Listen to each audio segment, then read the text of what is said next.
की शुरुआत में हम कांग को जंगल में बड़े और खतरनाक जीवों से बचते हुए देख सकते हैं। ये जीव उसे घेर लेते हैं और हमला करने वाले होते हैं, लेकिन कांग अपनी ताकत से एक बड़े जीव को आधे में काटकर इन जीवों को डराता है। इसके बाद हम डॉक्टर एलिन एंड्रूज से मिलते हैं, जो कोंग रिसर्च की प्रमुख हैं। वो एक भाषण देती हैं जिसमें बताती हैं कि पृथ्वी पर मनुष्य अपनी प्रजाति को सर्वोच्च मानते थे, लेकिन अब ये स्पष्ट हो गया है कि जीवन केवल सतह पर नहीं बल्कि पृथ्वी के अंदर भी मौजूद है। इस समय वो खोखले पृथ्वी का भी जिक्र करती हैं, जो एक रहस्यमयी जगह है। आगे की कहानी में डॉक्टर एंड्रूज एक रिपोर्टर से बात करती हैं, जिसमें वह बताती हैं कि कांग अपने परिवार की खोज में है और वह अपनी तरह का आखिरी जीव है। इस बातचीत में गॉडजिला का भी उल्लेख होता है और कहा जाता है कि दोनों टाइटन्स अपने अपने क्षेत्रों में रहते हैं। अब जहां एक विशाल मकड़ी जैसा जीव शहर पर हमला करता है, गॉडजिला इस हमले को महसूस करता है और समुद्र से बाहर आता है। दोनों के बीच एक बड़ी लड़ाई होती है, जिसमें गॉडजिला इस विशाल जीव को पराजित कर देता है। इस घटनाक्रम के बाद एक समाचार रिपोर्ट दिखाई जाती है। फिर 3 वैज्ञानिक खोखले पृथ्वी में कोंग की गतिविधियों पर नजर रखते हैं। उन्हें पता चलता है कि वह सामान्य से कहीं ज्यादा दूर यात्रा कर चुका है और अचानक कुछ अजीब घटनाएं घटित होती हैं।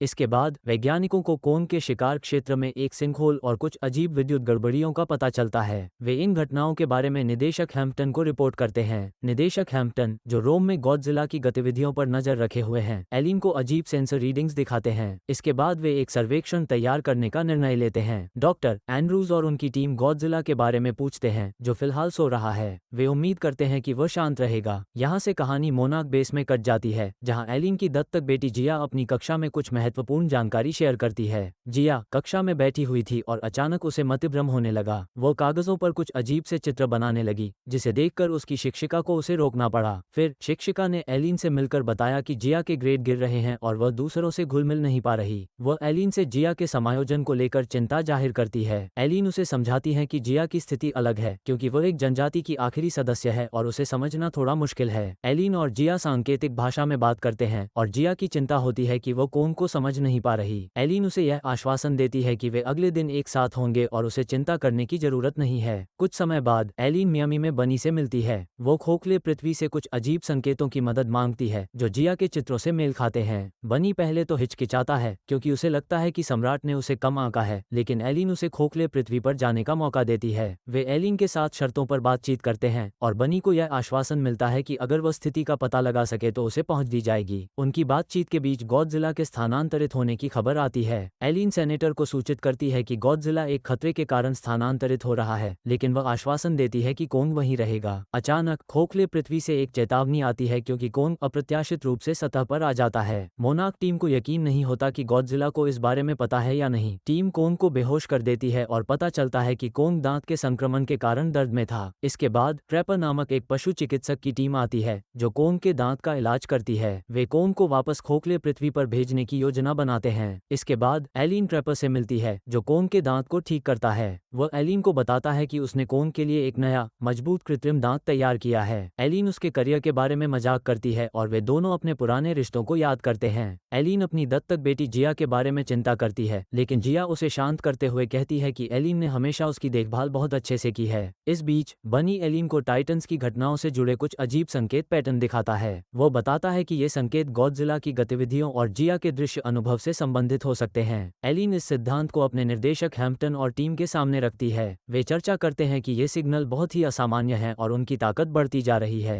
हैम्पटन को खोखले पृथ्वी में सरकार और कंपनियों के हितों की चिंता होती है और वह एलिन को एक छोटी सी टीम के साथ इस सिग्नल के स्रोत की जांच करने का आदेश देता है। जिया एक बुलावे के कारण एलिन के साथ इस मिशन में शामिल होने की जिद करती है। एलिन शुरू में हिचकिचाती है, लेकिन फिर उसे याद दिलाती है कि जिया मिशन के दौरान उसके पास रहेगी। इस बीच कोंग जागकर खोखले पृथ्वी के प्रवेश द्वार में कूद जाता है। एलिन की टीम, जिसमें जिया, बनी और ट्रैपर शामिल हैं, एक उच्च तकनीक वाले विमान में उसका पीछा करती है, जिसे विशेष रूप से खोखले पृथ्वी में जाने के लिए डिजाइन किया गया है। सतह पर निर्देशक हैम्पटन और उनकी टीम गॉडजिला की गतिविधियों को देख रहे होते हैं। गॉडजिला फ्रांस में एक परमाणु सुविधा तक पहुंचता है और विकिरण अवशोषित करना शुरू कर देता है। फिर वो एक शक्तिशाली परमाणु पल्स विस्फोट करता है। हैम्पटन इस निष्कर्ष पर पहुंचता है कि गॉडजिला विकिरण का उपयोग कुछ महत्वपूर्ण तैयारी के लिए कर रहा है, लेकिन इससे पहले कि हैम्पटन खोखले पृथ्वी में अपने विश्लेषण को पूरा कर सके। ट्रांसमिशन कट जाता है। एलिन, ट्रैपर और उनकी टीम एक नष्ट हो चुकी चौकी पर पहुंचते हैं जहां उन्हें कोई जीवित नहीं मिलता, लेकिन वे एक बड़े हमले के संकेत देखते हैं। ट्रैपर एक कैमरा खोजता है, उम्मीद करता है कि उसमें कुछ फुटेज मिलेगा। वे एक विशाल पदचिह्न देखते हैं जिसे एलिन पहचानती है, लेकिन ये कोंग का नहीं है। टीम जल्दी से वहां से निकलने का फैसला करती है। कोंग एक गुफा के अंदर छिपा हुआ होता है। कोंग एक जादुई जगह में कदम रखता है जहां उसे एक चमकती हुई कुल्हाड़ी मिलती है। इसके बाद वह एक अज्ञात क्षेत्र में प्रवेश करता है जिसे भूमिगत क्षेत्र कहा जाता है। अचानक कोंग पर विशालकाय वानरों का हमला होता है, लेकिन वह इन सभी को हराने में सफल हो जाता है। इस बीच एलिन और उसकी टीम खोखली पृथ्वी की ओर बढ़ती हैं। वे एक नष्ट हो चुकी चौकी से रहस्यमय ऐप जैसे प्राणी का फुटेज प्राप्त करते हैं। अचानक उनके विमान में विद्युतीय गड़बड़ी होती है। जिया को इन अजीब संकेतों का एहसास होता है। टीम उस संकेत की दिशा में बढ़ती है और खोखली पृथ्वी के वातावरण को देखकर हैरान हो जाती है। बनी एक वृत्त चित्र फिल्माने का प्रयास करता है, लेकिन टीम को सिग्नल की ओर बढ़ने के लिए मजबूर होना पड़ता है। जैसे जैसे वे आगे बढ़ते हैं, ट्रैपर खतरे को भांपकर उन्हें एक चक्कर लगाने का सुझाव देता है, लेकिन मिक इसके बजाय आगे बढ़ने पर जोर देता है। अचानक मिक पर एक मांसाहारी पौधा हमला कर देता है और उसे खा जाता है। इस घटना से टीम में अफरा तफरी मच जाती है और वे अपने जीवन की सुरक्षा के लिए भागने लगते हैं।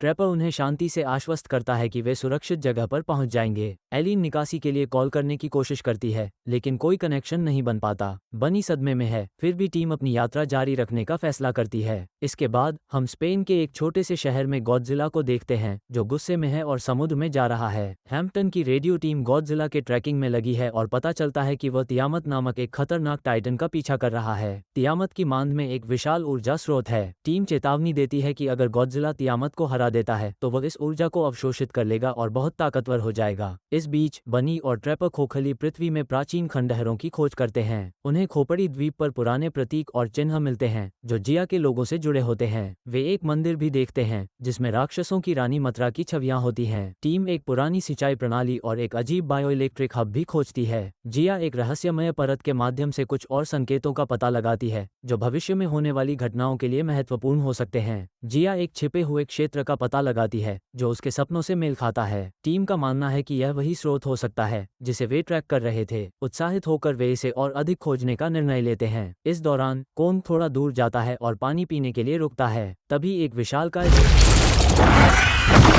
सांप जैसा प्राणी कोंग पर हमला कर देता है। एक जबरदस्त लड़ाई होती है, लेकिन कोंग जल्द ही उस प्राणी का सिर काटने में सफल हो जाता है और फिर वे अपनी यात्रा समुद्र में जारी रखते हैं। इस बीच पनडुब्बी चालक दल तियामत के क्षेत्र में प्रवेश करता है। उन्हें रडार में कुछ समस्याएं आती हैं क्योंकि तियामत की ऊर्जा के कारण वे गॉडजिला को नहीं देख पाते। अचानक गॉडजिला पनडुब्बी पर हमला कर देता है। तियामत की चीख सुनाई देती है और फिर गॉडजिला और तियामत के बीच घमासान युद्ध शुरू हो जाता है। पनडुब्बी चालक दल कड़ी मेहनत करके नियंत्रण बनाए रखने की कोशिश करता है, लेकिन अंत में ये पता चलता है कि गॉडजिला तियामत की मांद में चला गया है। अब एलिन और उसकी टीम पहाड़ से नीचे उतर रही होती है।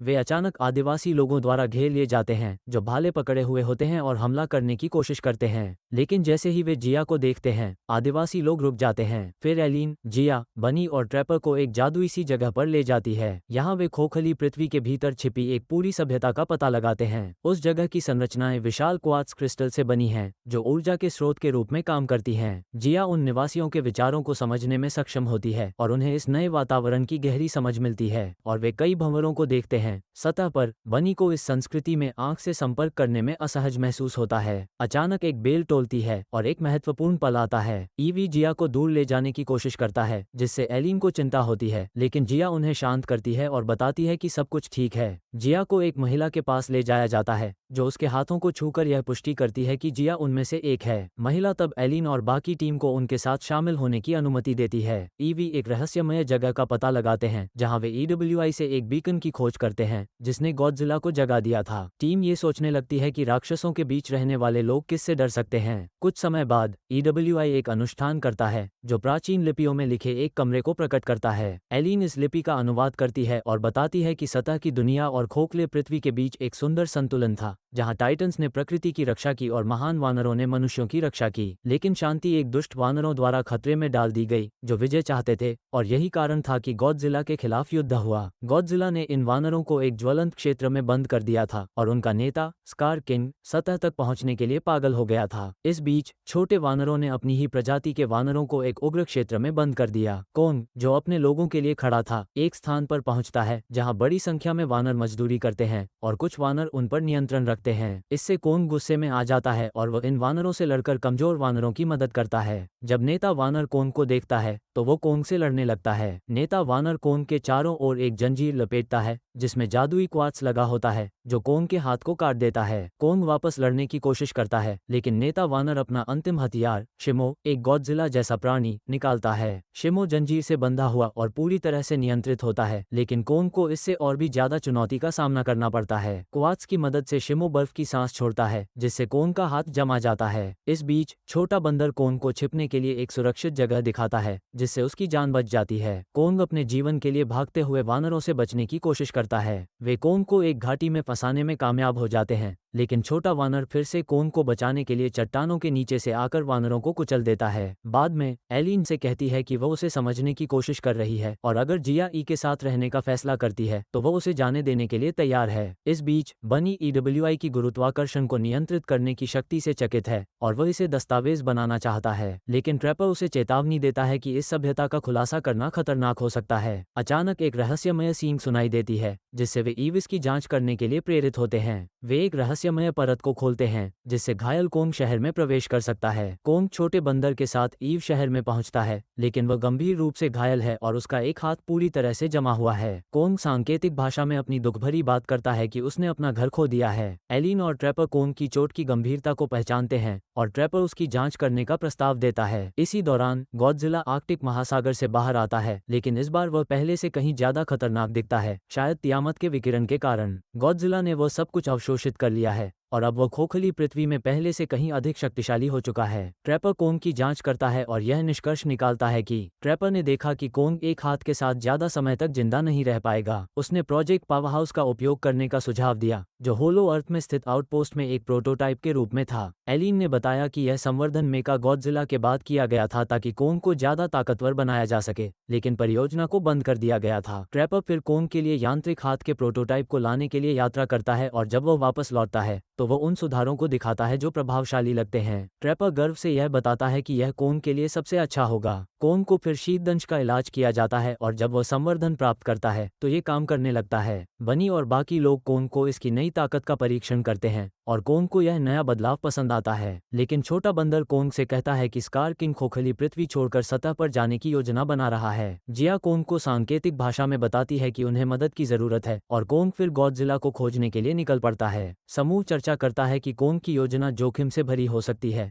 क्योंकि वह गॉडजिला को खोखली पृथ्वी पर लाने की कोशिश कर रहा है ताकि वे स्कार किंग और शिमो से लड़ सकें। ये बहुत खतरनाक है क्योंकि गॉडजिला और कोंग पहले भी लड़ चुके हैं। कोंग फिर काहिरा, मिस्र में सतह पर पहुंचता है और गॉडजिला से मदद मांगता है, लेकिन जैसे ही गॉडजिला कोंग को देखता है वो कोंग से लड़ने के लिए हमला करने के मूड में समुद्र में कूद जाता है। इस बीच जिया को मथुरा को जगाने का काम सौंपा जाता है। मथुरा एक विशाल पतंगे जैसा प्राणी है जो गॉडजिला के लिए समुद्र की रक्षा करने में मदद करता है। एलिन बताती है कि मथुरा गॉडजिला के लिए समुद्र और उसकी सतह के रास्ते की रक्षा में महत्वपूर्ण है। जिया मथुरा को जगाने में सफल हो जाती है